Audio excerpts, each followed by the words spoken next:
The first room we went in, there was a wet nappy sandwiched in between two of the beds. So that was kind of crazy. Amy smelled it just to be sure Right. if it was used or not. I didn't smell it like for fun. I smelled it because if it was not used, I would have just picked it up and moved it. But it was in fact pure piss. It was disgusting. So that happened. But we're fine. I don't know why. Every time I go to London, there is always something with excretion. I stayed here. Admittingly, I went to Taylor Swift. And I stayed here, and the Airbnb we stayed in had shit stains on the bed. Oh, that's a bad one. That's bad. And it wasn't cheap. No, that's really bad. That's a bad one. Yeah. Very starts the interview. Yeah. Piss. Piss. Hi, it's Ruby with Loud Women, in Witch Fever at Fender HQ. So you started Witch Fever in Manchester. Have a favourite venue in Manchester? Venue. My favourite venue is probably Albert Hall. Although we've never played it, I would love to play it. Yeah. I'm lobbying for you to play Albert Hall. Mm-hmm. Ones that we've played, maybe like... Oh, I don't even know, actually. The Arena. The Arena.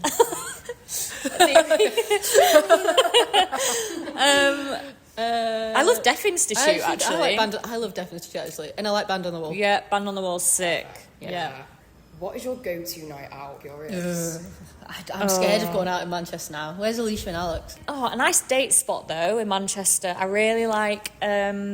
Chapter One Books is cute, and that's also there's a new place that's like a queer lit bookshop that's also a cafe called Social Refuge, and that is really nice. Yeah.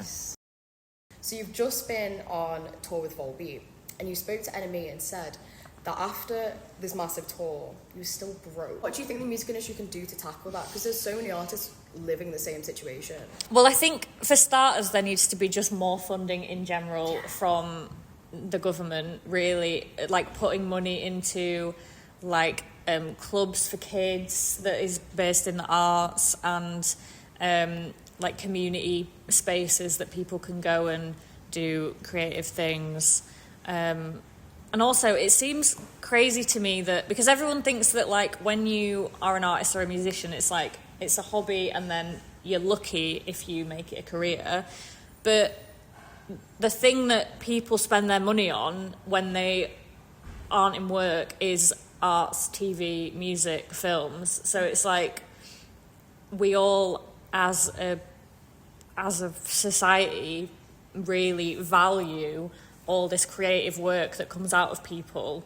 So it seems crazy that the money doesn't go back in to those people to help them sustain their living. What do you think? A lot of people, I think, missed the point when we said that, because there was a lot of like, oh, you're this band or that band, or like, I don't know. But the point was that if you do a 2-month arena tour and you're broke after it, then no working class people are going to be able to afford to be in the music industry, and then the whole cultural landscape will just be rich people.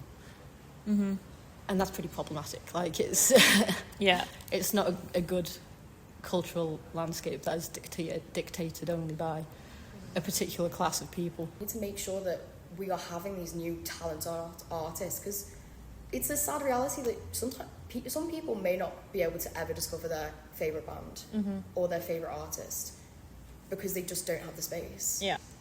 It's annoying as well, because it really does depend on like how much money you either happen to have through savings or through your family or through, you've just worked a lot and you've got savings. Like, we are fortunate enough that for like other tours, we have a label that pays tour support. Yeah.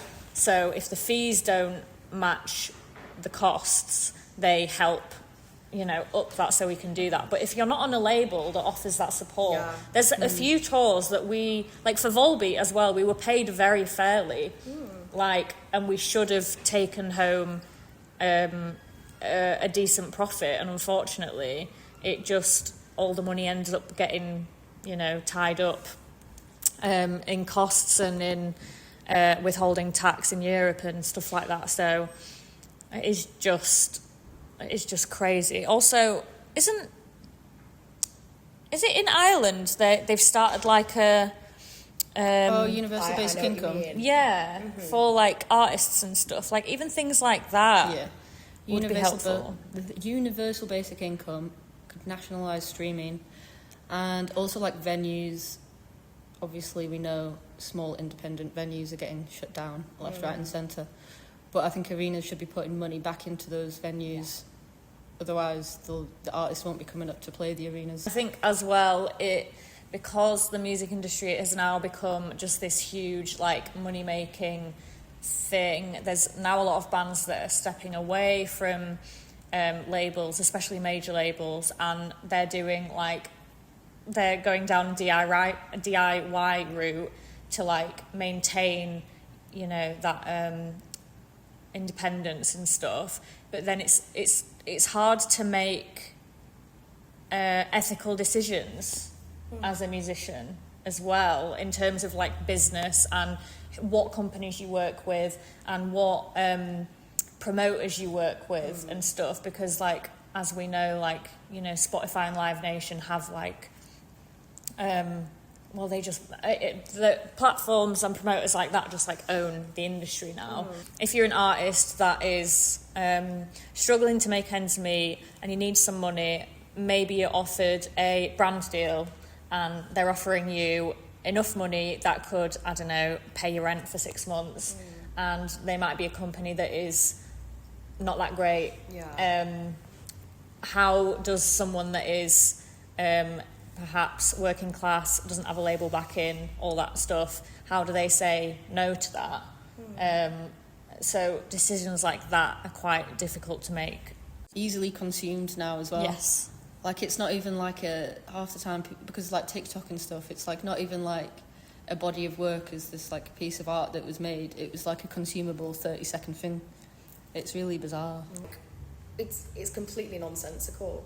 But just going back to your point of it's about consumerism, what came to mind for me was when Somber came out and said that instead of writing a full-fledged song, he'll write like a hook, put it on TikTok, see if that does well, and then he'll write the rest of the song. I like had such like a visceral reaction to that, because I was like, that's so backwards. Like you make art for you don't make it for profit. But that's the opposite of how the industry's going, and I think people need to start being louder about it, need to make more of a point. Fever Eating in October, how was this album different for you, and what was the process of making it like? I think with the first one, it was very much like we played the songs live and then we went to the studio and recorded them as we played the four of us live in a room, whereas this one we wrote more towards making something to be recorded and then working out how we're going to play it live after. So there's a lot more pre-production went into it, a lot more planning out and adding like textures and things like that in a way that we didn't think about with the first album. For me, vocally, so for Congregation, I think most of the vocals I would write them before I ever sang them to like the room. It's sort of like I would write them all first and then present it to everyone. And see what everyone thought. Whereas for this album, I got really comfortable with just like ad-libbing. So I just basically sing gibberish over the top of what they were playing until words formed, and then I'd write the words down, and then I'd go away and take the words and those melodies and then like write out the lyrics like better, basically, and perfect it. So yeah, I had more of like I wanted to have it so that it felt like there was kind of like a subconscious element to it. Like I was just sort of letting my body feel what it wanted to do over the music. And I really enjoyed that, and that's how I will continue to write now, basically. So yeah, that was new for me. We worked a lot more with Chris Ryan, our producer, as well. Previously, we've just sort of gone in with what we had, maybe like a few bits have been like pointed out or stuff like that. But Chris had more of like a active role in like pulling stuff out or adding sounds or saying, should we change this arrangement bit or things like that. Yeah. Do you think this process has felt more authentic to you? Yeah. I think so, for sure. And like Chris really understood us. we had lots of fun with him. Like we are. He's not like just a producer. He like also became a friend. So it was like we trusted him. So that was great. It just felt a lot. It was kind of like it was both harder and easier at the same time. Yeah, I think It did feel like a sort of natural progression. Yeah. I saw you at Yes a couple of years back, and you were doing Congregation, and I remember you had like the red makeup on your face and everything. I was like, she's so cool. Thank you. I was with my friend at the time, and I was just like, oh my god. I was just like, can I ask, was there any meaning for the red makeup, or was it just cool? I don't know. Like, I don't know why I did it from the first gig we ever did, and I never changed it. I mean, it started off way messier, I think, like bigger, and then I've changed the shape of it slightly, and I still do, but I don't know what it is. I just can't stop doing it. If you could have one song for the rest of your life, what are we picking? Oh my god, that's so hard. I'm going to need a second. Right. Okay, I've got it. The Tide is High by Blondie. Oh, Nice. That's an interesting It's choice. just nice. Yeah. It's nice. It makes me feel happy. see, this is the thing. Like, do I want to go for something angry or sad, or do I need it to be happy? But if it's happy, it might piss me off. Like, it would start to send you under a bit, just hearing The Tide is High Yeah, over and it over. really would. But Right. I like it. We'll go with that. I think for me, mine, it's so rogue and no one ever guesses this. Do you know Witch to Lyman by Glenn Campbell? No. That is, I heard it on the radio when I was like 15, and it's never left my brain. I think mine, one of my like all-time favourite bands is Piano's Become the Teeth. They're like a post-hardcore something. Pretty sure they're Canadian. They're so sick, and they've got a song called I'll Get By, and it's like so sad and just like hurts my heart every time, but it's the best thing ever. You're going to be sad for the rest So of your I'm life. going to be sad for the rest of my life, and I don't care. I'm going to be dancing. And You're happy going to be next year. no, but I think it's going to send you mental. Maybe, yeah. I think it'll keep me grounded. One of you is going to end up rocking back and forth, and I'm excited to see who. Yeah. Me too. So my final question is, overall, who do you think are your biggest musical influences, and has that changed over time? Oof. Deft Hands. What? Sorry? Deft Hands. Why are you saying it like that? Deft Hands. Deftones. Deftones. An easy answer, as always. A classic. For me, lyrically, probably Angel Olsen was one for a long time. Like bands that I listen to that make me want to write is Sea Rose, Okay. Angel Olsen, Boy Genius. It's all like a lot of sad, soft stuff, but also Show Me the Body. That always gets me like excited to write. Deftones, Fleshwater, Oh, I do like Flesh. Loathe. I've been listening to a lot of Loathe recently. Have you got Deftones. any? Just Deftones for you. Deftones. Will I you can't- say it normally? Deftones.